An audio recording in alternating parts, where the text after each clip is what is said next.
Hello, I'm Matt Gillard, and welcome to another edition of Capital Corner, the weekly news and views of early childhood issues here from Lansing. While the news around early childhood this week was certainly dominated by Governor Snyder's education reform agenda or plan that was presented to the media and the legislature on Wednesday. Governor Snyder calls for sweeping changes to our educational system all the way from birth through 20. But included in that is a significant commitment to an indication of his understanding of the importance of investment in quality early childhood programs. This is certainly exciting news for anyone involved in early childhood issues or that cares about early childhood issues.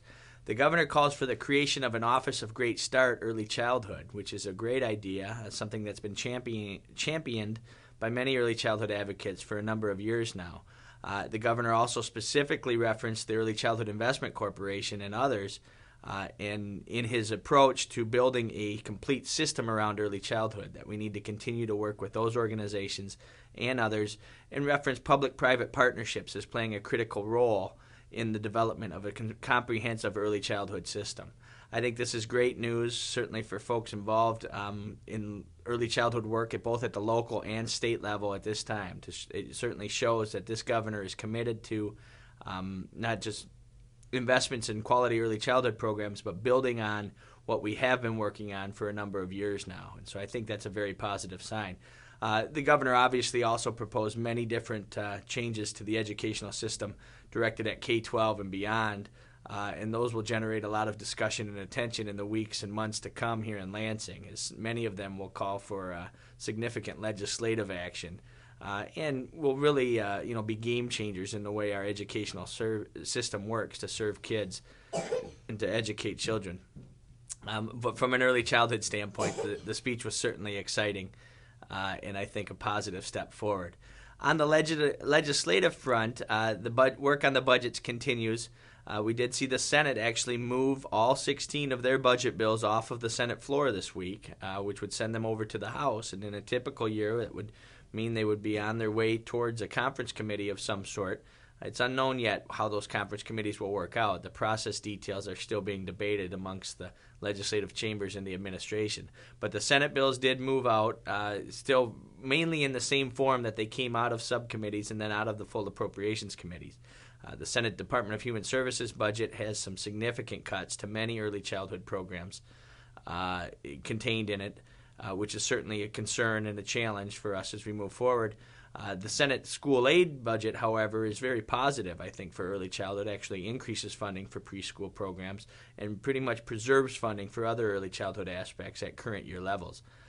On the House side, we saw the House Appropriations Committee move all of their budgets through the Appropriations Committee, so they're now sent to the House floor.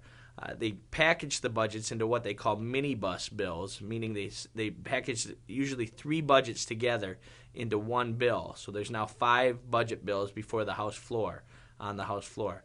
On the early childhood front, the budgets basically remain the same as they came out of subcommittee, which is fairly positive. They for the most part, mirror Governor Snyder's earlier proposal in protecting early childhood funding in most areas. The Department of Human Services budget was combined with the Department of Community Health and the Department of Ed budget, and those budgets reflect almost exactly what came out of the subcommittee level.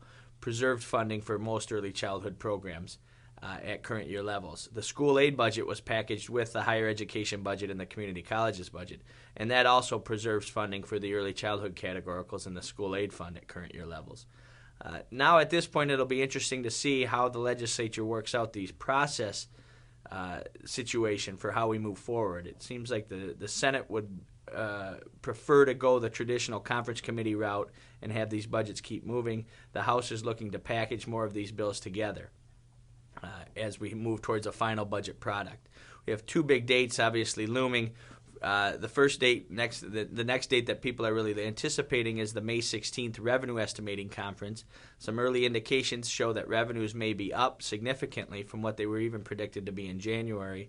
That will certainly alter the budget debate. And then this May 31st deadline that was self-imposed by the governor and the Senate Majority Leader and the House Speaker.